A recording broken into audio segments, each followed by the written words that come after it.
Bonjour et bienvenue sur le podcast La Voix Douce. Ici, j'explore avec vous comment développer une spiritualité saine et collaborer avec l'invisible pour une vie plus douce.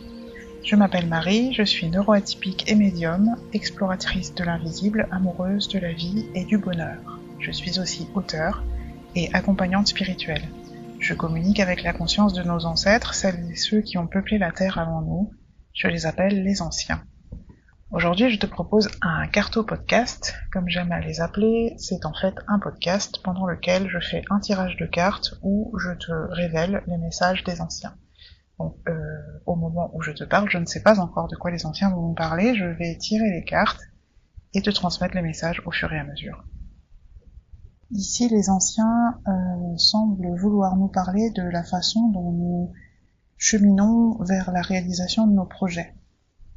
Un premier message parle de la bienveillance avec laquelle nous abordons ce cheminement et le fait qu'on puisse être à certains moments confronté à des impulsions ou des injonctions intérieures plus ou moins conscientes qui nous maintiennent dans une espèce ou un espèce, je ne sais plus quel est l'article qui convient pour ce mot, une espèce d'antichambre de notre projet, comme si on était maintenu dans un entre-deux où on essaye d'avancer, mais rien ne se passe réellement, à cause de ces saboteurs inconscients, dont on peut avoir conscience à certains moments, ou dont on peut voir clairement qu'ils sont à l'œuvre sans forcément réussir à les arrêter ou à les empêcher d'être bloquants. Ils nous disent, les anciens, que nos demandes, lorsque nous leur en faisons la demande, nos demandes de libération par rapport à ces blocages sont réellement pris en compte et que notre seul devoir, si je puis dire, je mets des guillemets, notre seul engagement, pour être peut-être plus juste, est de ne pas abandonner notre objectif, de ne pas abandonner notre engagement vers cette réalisation qu'on souhaite mettre au monde. Les anciens disent aussi que même si à certains moments les choses peuvent nous sembler immobiles, il faut que nous soyons... c'est pas qu'il faut, mais ils nous rappellent, ils nous disent que cette temporalité ralentie que nous percevons comme un immobilisme n'est jamais statique. Nous ne sommes jamais immobiles. La vie suit son cours, avec ou sans notre activité, avec ou sans notre action, et il y a forcément un moment où les choses bougent. Et que ces choses qui bougent nous font aussi bouger, même si nous n'arrivons pas à bouger par nous-mêmes, par notre propre volonté. Donc c'est une apparence d'immobilisme qui ne reflète pas la réalité de ce qui se passe. Bien entendu, ça n'empêche pas que ce soit difficile à vivre, mais la réalité est qu'il n'y a pas de non-mouvement dans notre évolution. Ce qu'ils nous disent, c'est que ils sont à l'œuvre de manière très impliquée et qu'ils font tout pour que les choses s'accélèrent dans la direction de notre épanouissement et de notre liberté, mais que ce n'est pas forcément perceptible de notre part, parce que il y a des moments où nous avons besoin de repos, nous avons besoin de faire une pause, d'être dans une forme d'inactivité ou d'inaction pour que nos systèmes intérieurs, qu'ils soient palpables ou impalpables, se mettent à jour de ce que les anciens sont en train de guérir. Et ces moments-là peuvent être parfois un petit peu longs par rapport à l'urgence avec laquelle nous avons besoin de nous libérer et d'atteindre nos objectifs. Donc plutôt que d'atteindre ces objectifs par la lutte, par la violence, par la force, leur méthode est de tenir compte de toutes nos fragilités, de toutes nos vulnérabilités, de toutes nos blessures, afin que cette évolution se fasse dans une douceur relative. Et je dis relative parce que le fait de devoir patienter pour atteindre l'objectif de réalisation, d'épanouissement, de bonheur qu'on recherche, ou même des fois de santé, enfin, quel que soit l'objectif,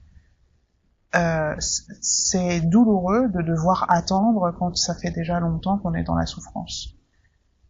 Donc ils en ont bien conscience, mais agir par la force serait encore plus dommageable pour notre épanouissement que de suivre le rythme de notre nature et de la nature dans cette reconstruction progressive et cette guérison progressive de tout ce qui a installé ces saboteurs plus ou moins conscients dont je parlais tout à l'heure.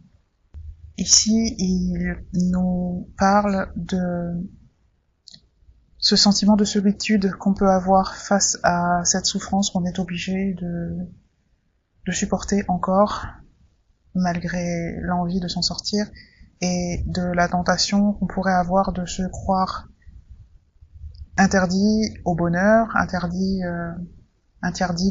d'être heureuse, et qu'il ne s'agit pas de se résigner et d'accepter cette idée que nous sommes interdits d'être heureux, qu'il nous est interdit d'être heureux ou heureuse, mais plutôt de prendre ça comme un temps de préparation. Essayer d'ouvrir son esprit à cette façon de voir les choses et se rappeler que ce temps de préparation est nécessaire si on choisit d'avancer dans la douceur plutôt que dans la lutte. Et quand je parle de douceur, je ne parle pas de douceur temporelle, je ne parle pas du fait que le temps soit ralenti. Ça n'est pas ça qui fait que c'est doux. Ce qui fait que c'est doux, c'est le respect de tout ce qui pourrait se dresser contre le chemin qu'on choisit de prendre pour être heureux, à cause des douleurs et des blessures qu'on a pu vivre, qui nous ont dit que ce qu'on voulait pour être heureux était dangereux ou interdit. Donc il y a des moments dans ce parcours de guérison qui peuvent être accélérés et d'autres moments où le temps s'étire de manière très longue. Les deux existent quand on regarde le parcours complet. Donc ce n'est pas une condition sine qua non que tout soit lent. C'est simplement qu'à certains moments, on est confronté à des... Je vois une image comme quelqu'un qui serait en train un archéologue qui serait en train de déterrer des vestiges, des objets très très anciens auxquels il faudrait faire attention pour ne pas qu'ils se cassent. Quand les archéologues travaillent, ils n'y vont pas avec leurs grosses pelles et leurs gros râteaux pour enlever, pour découvrir les vestiges et les comment on appelle ça, les vestiges. Ils y vont avec précaution, avec des pinceaux pour enlever le moindre grain de poussière au fur et à mesure, avec des tout petits outils avec des gestes délicats. C'est ce que font les anciens avec nous. Et c'est ce que nous ne savons pas faire, nous, humains. Ce que nous avons développé comme principe de reconstruction et de guérison, ce sont un peu des grosses pelles et des gros râteaux. Même quand on est sur des outils psychologiques ou thérapeutiques qui semblent être doux, nous sommes toujours dans cette urgence du résultat, pour plein de raisons, dont le fait de retourner vite dans la vie sociale au sens la vie professionnelle, la productivité, etc. Cette urgence-là fait que nos outils, ceux qu'on a développés, même avec toute la bienveillance du monde, sont parfois bien trop grossiers pour prendre soin réellement de notre sensibilité, de ce qui nous a blessés. Et les anciens nous disent que faire ce parcours à travers la douleur n'est pas une victoire. Ça n'est pas une victoire, c'est recréer d'autres difficultés qu'il faudra elles-mêmes guérir à leur tour quand c'est comme élaguer progressivement, et pendant qu'on élague, on crée de nouvelles blessures qu'il faut guérir ensuite, et ainsi de suite jusqu'à la fin. Ce n'est pas cette stratégie qu'ils préfèrent adopter. On ne se rend pas toujours compte de l'impact que peuvent avoir certaines thérapeutiques humaines sur notre bien-être. On est soulagé jusqu'à un certain point, mais il reste des choses qui ne peuvent pas être guéries par ces méthodes. Ce n'est pas pour vous dire de ne pas les utiliser, mais pour vous dire que ça n'est pas suffisant. Si ça l'était, nous n'aurions pas besoin de chercher plus loin pour être heureux. Ce que les anciens disent ici, c'est que le complément qui manque à ces méthodes que nous avons développées, c'est cette connexion avec les anciens qui correspond en fait à une connexion avec l'énergie de la vie. Je peine souvent à trouver les mots pour exprimer ce concept dont il me parle depuis un certain temps, mais comme c'est un concept qui n'est pas tellement verbalisé, il n'y a pas vraiment de mots pour expliquer en quoi cette connexion est importante pour le maintien de la vie sous toutes ses formes, en quoi cette connexion est importante pour nous apporter un sentiment de sécurité, le sentiment de sécurité nécessaire qui fait que nous n'avons plus besoin d'être dans la violence, que ce soit envers nous-mêmes, envers les combats qu'on peut mener pour sortir de ces problèmes, ou envers les autres, l'agressivité qu'on peut avoir envers les autres, qu'elle soit ordinaire ou plus grave. Tout cela disparaît si on arrive à trouver ce sentiment de sécurité, et ce sentiment de sécurité, les anciens nous proposent de nous l'apporter par cette connexion avec eux, par cette communication avec eux, qui n'est pas censée être un parcours d'élévation de l'âme ou je ne sais quel autre objectif d'ordre quasi religieux, mais qui est vraiment censé être quelque chose qui maintient la vie en nous et qui permet l'harmonie entre les êtres, humains ou non humains. Ici, je sais pas trop ce que ça dit, mais ça me parle de la peur de la mort aussi. Oui, une des premières insécurités, enfin première, ce n'est pas vraiment une des premières, mais une des plus importantes insécurités qui est portée par l'humanité, c'est la peur de la mort. Le fait de se dire que la mort c'est une fin, alors même que les anciens nous montrent, en tout cas pour les personnes qui arrivent à connecter avec eux, nous montrent que ça n'est pas une fin, c'est la première insécurité qui crée une sorte de fuite en avant pour chaque personne qui vit avec cette peur, qu'elle soit consciente ou inconsciente, une sorte de fuite en avant pour vite faire des choses avant que ce soit fini. Et l'idée que ce soit fini peut amener les personnes pour qui c'est plus compliqué de réaliser ce qui leur tient à cœur. Ces personnes auront l'impression que qu'il n'y a pas d'espoir. Je crois que c'est ça le problème.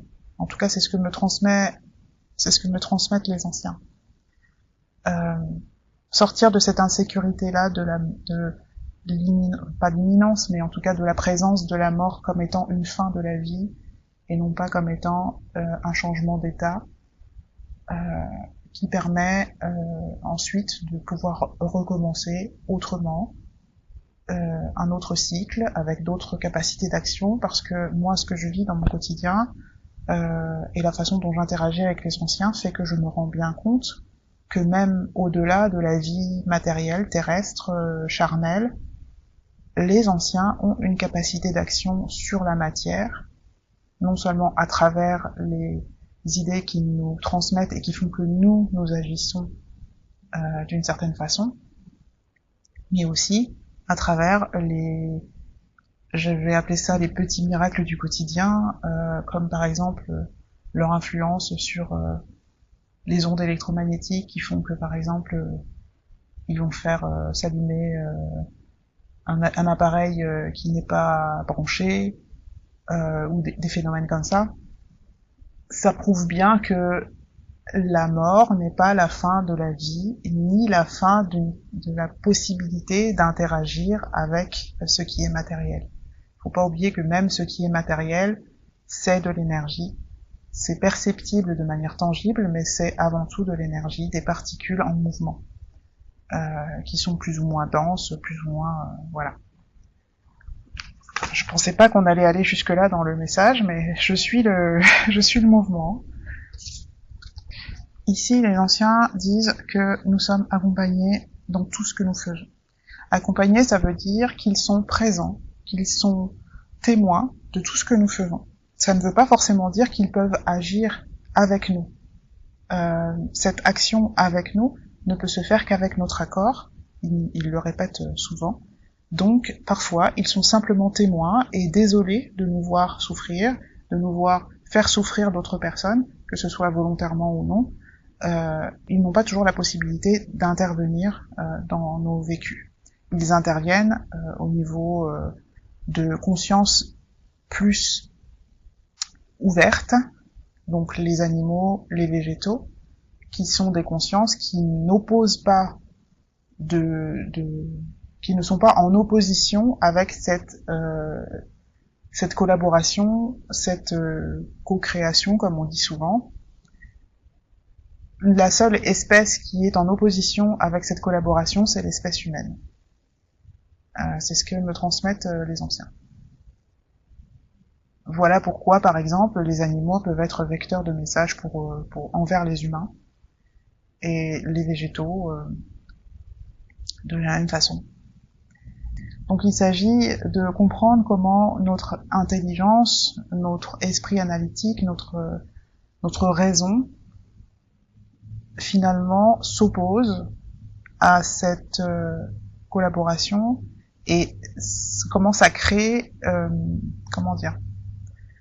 un déséquilibre, clairement, on l'observe, ça crée des déséquilibres à tous les niveaux, que ce soit au niveau personnel, intérieur, avec tout ce qu'on voit comme soucis de santé mentale, que ce soit au niveau aussi de notre santé physique, l'équilibre de notre corps, l'homéostasie qui est fortement perturbée, que ce soit dans nos comportements vis-à-vis de notre environnement incluant nos semblables, mais aussi les autres espèces et la nature dans sa globalité. Vous voyez, ce qu'ils me disent là, c'est pour ça, ils expliquent que c'est pour ça que c'est important de se relier à eux, de communiquer, d'accepter de collaborer avec eux, parce que en fait, ça a des répercussions, cette espèce de matérialisme rigide et systématique nous a peu à peu, au fil du temps, coupé de ce qui maintient la vie, de ce qui maintient l'harmonie sur Terre. Comme si nous nous battions en permanence contre ce flux naturel qui passe à travers tous les êtres vivants. Eh bien, nous lui disons stop à un certain moment parce que, pour plein de raisons qui se sont construites au fil du temps et des découvertes et des compréhensions plus ou moins erronée de ce qu'est la vie et de ce dont elle a besoin pour se maintenir, de ce qu'est l'harmonie et de ce dont elle a besoin pour se maintenir, etc. Nous pensons que nous maîtrisons tout. Nous pensons que nous comprenons tout. Nous pensons que nous sommes dans notre bon droit et que nous avons raison sur tout ce que nous avons découvert. Nous sommes sûrs que c'est comme ça. Nous ne mettons pas en doute ce que nous savons. Nous ne corrélons pas les différents domaines scientifiques entre eux, par exemple. Il y a plein de choses qui se veulent, qui se disent évoluer, civilisés, intelligents, etc., qui en fait ne le sont pas parce que il manque ce dézoom, cet éclairage, cette prise de recul qui permettrait de voir le paysage dans son ensemble et de comprendre où se trouvent les incohérences. Et cette vision à 360 degrés, les anciens l'ont, justement. Et c'est ça qu'ils essayent de nous apporter. Pour qu'on puisse comprendre que si les choses ne fonctionnent pas, ça n'est pas parce que c'est normal que ça ne fonctionne pas, c'est parce qu'à un moment donné, il y a eu un grain de sable qui s'est transformé en énorme rocher, voire en montagne, et que nous avons considéré que cette montagne était normale à franchir, alors qu'en fait, c'était un grain de sable dont on aurait pu se débarrasser très simplement. Ce que les anciens disent, c'est que nous avons fait de cette connexion entre eux et nous quelque chose d'ésotérique, de sombre, de caché, de dangereux, d'un peu flou. C'est vrai que c'est flou, mais ils disent que ce n'est pas si incroyable que ça, qu'il serait temps de laisser aller ce genre d'idées, ce genre de références, ce genre d'idées, voilà, qu'il serait temps de laisser aller ces idées-là et de pacifier tout ce qui concerne le monde invisible, d'essayer de comprendre que ce n'est pas quelque chose d'extraordinaire, c'est juste quelque chose que nous ne comprenons pas encore. Que si on observe les choses très simplement, on se rend compte qu'à la base de cette communication, il y a tout simplement nos émotions. C'est parce que nous avons commencé à refuser nos émotions que nous nous sommes coupés par effet boule de neige de cette connexion avec les anciens, avec le flux de la vie. Ça n'est pas une histoire de capacité extraordinaire ou de quelque chose de magique, d'irréaliste, de fantasmagorique. Tout cet univers fantasmagorique et un peu irréaliste s'est construit justement parce que nous ne comprenions pas, et aujourd'hui encore nous ne comprenons pas, ce qui se passe à ce niveau-là de notre être et à ce niveau-là de la vie. Donc, nous préférons faire confiance à des choses très rigides, très dogmatiques, très finalement contrôlables, que d'essayer de comprendre ce qui se passe réellement, comment ça peut être utile, comment ça peut nous aider et nous faire avancer vers plus d'harmonie, plus d'équilibre. La sagesse que les anciens essayent de partager avec nous n'est pas une sagesse qui nous est étrangère, c'est quelque chose de très basique. Ça n'est que la sagesse de l'amour. L'amour que nous expérimentons tous à un niveau ou à un autre, d'une façon ou d'une autre, que ce soit l'amour pour une couleur qui est notre couleur préférée, ou l'amour pour notre conjoint, ou nos enfants, ou notre pays, quoi que ce soit. Nous connaissons ce sentiment d'amour, mais nous ne lui faisons pas confiance. Nous ne l'avons pas mis au centre de nos actions, de nos choix, de nos perceptions, de notre façon d'interpréter la vie. Or, la sagesse qu'il nous propose, c'est simplement celle-là. Ce n'est pas quelque chose d'ésotérique ou de particulier ou d'étranger, quelque chose qui viendrait de l'extérieur qu'on aurait à apprendre. C'est vraiment un retour vers l'intérieur, un retour vers l'essence même de ce qu'est la vie et de notre propre nature. Être présent à soi et sentir quand ça fait mal et ne pas insister là où ça fait mal, c'est ça la sagesse des anciens. Ça n'est rien de plus. Et c'est ça qui permet à la nature de sélectionner ce qui est propice à la vie ou pas. Ça peut être difficile à comprendre parce que de notre regard humain, on perçoit des cataclysmes, des catastrophes naturelles, des choses qui meurent d'une façon qui nous paraît violente. Ça n'est pas toujours ce qu'on croit. Parfois, ce sont des mécanismes de régulation. Parfois, c'est aussi le résultat de nos propres actions désordonnées qui provoquent ces catastrophes. Donc, nous les attribuons à la nature, mais ce n'est pas toujours la nature qui est à l'origine de la cause de ces catastrophes. Dans tous les cas, ce que les anciens disent, c'est que les choses peuvent aller beaucoup plus vite et de manière beaucoup plus efficace quand on choisit de regarder les choses et d'agir à travers le prisme de l'amour plutôt que tous les autres prismes qu'on a inventés, la concurrence, la productivité, le succès matériel. Ce n'est pas pour dire que le succès matériel est mauvais, le succès matériel est très bon parce qu'il participe à notre épanouissement quotidien et même à long terme et même à grande envergure, mais il peut s'obtenir autrement que par la lutte, par la force, par le combat, par la violence. Et c'est ça que les anciens essaient de nous transmettre. Et ça ne se fait pas, je n'utilise pas ces mots-là pour parler forcément de phénomènes à grande échelle. Ça commence déjà à l'intérieur de nous-mêmes, dans notre fort intérieur, la façon dont on se traite. Et on ne se rend pas toujours compte qu'on est violent avec soi-même. Mais le fait de supporter un inconfort en longue durée toute la journée, par exemple, ça peut être une femme qui s'impose de porter des chaussures à talons parce que c'est le code implicite vestimentaire qui est demandé dans son travail, ou de porter de la lingerie contraignante pour avoir le ventre plus plat. Je vais pas donner des tonnes d'exemples, vous voyez un peu ce dont je veux parler, j'ai donné des exemples féminins parce que je suis une femme et que c'est des choses que j'ai pu vivre, ou en tout cas avec lesquelles je me sens, en lien. Mais il y a plein d'exemples comme ça du quotidien qui montrent bien que la violence, elle est partout et de manière très invisible dans notre quotidien. Et que commencer par déjà la repérer et l'éliminer, non pas se battre pour continuer à supporter, mais vraiment changer de route, décider qu'on ne veut plus ça, c'est déjà un énorme pas en avant.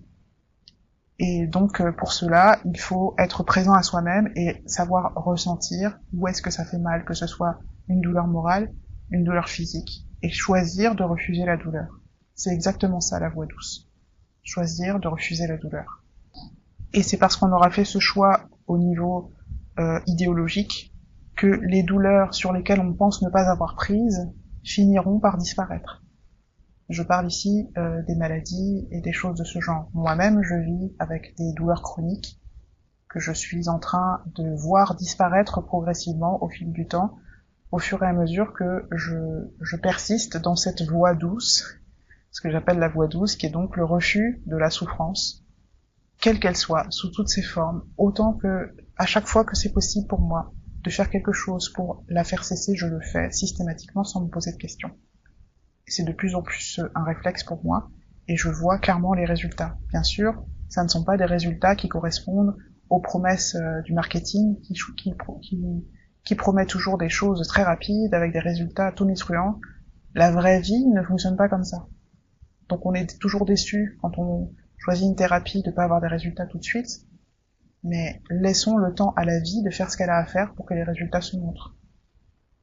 Et les anciens rebondissent sur ce que je viens de dire en parlant de ces outils qui sont ceux de la vie, ceux qu'ils utilisent, qui sont des outils de mesure, dans le sens tempéré, dans le sens prudent et attentionné, et non pas des outils de combat.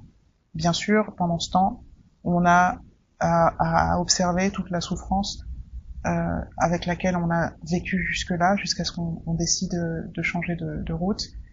Et donc les blessures peuvent être profondes à guérir et longues à guérir, mais l'aboutissement est certain. C'est ce qu'ils disent, l'aboutissement est certain. Et il ne s'obtient pas en y mettant plus d'efforts. Ce que je ressens là, c'est qu'ils sont plutôt en train de clôturer le tirage. Je pense pas qu'ils vont aller plus loin dans les principes qu'ils ont envie de transmettre aujourd'hui.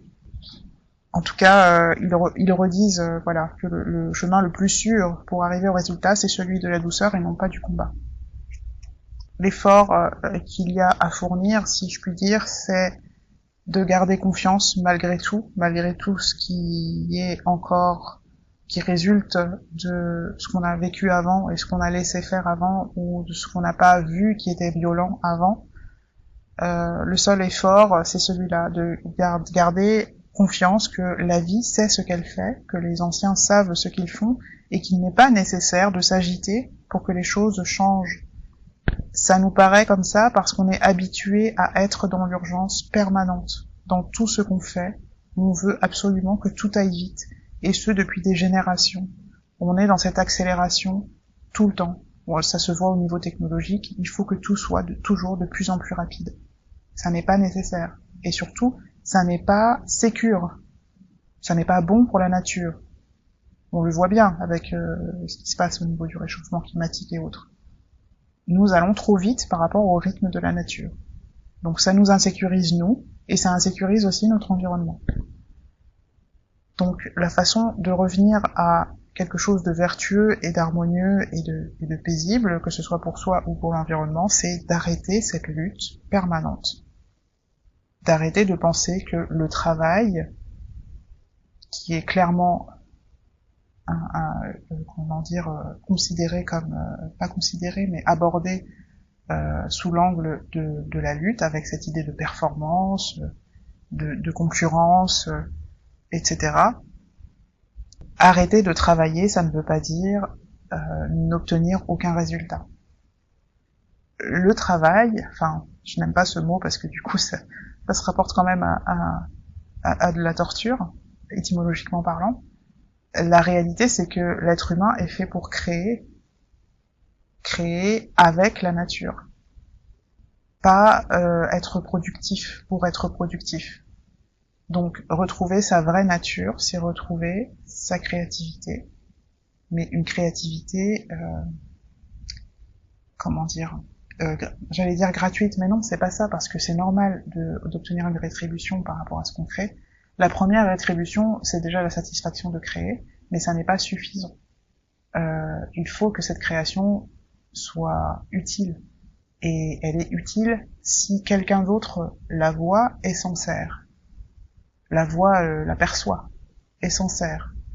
Nous créons pour les autres, pour la communauté, pour l'ensemble de la vie.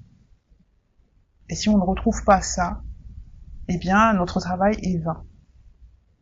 Et nous avons ce sentiment de dépérir, de ne plus avoir de sens, et qui est réel, et qui repose sur des besoins réels de l'être humain.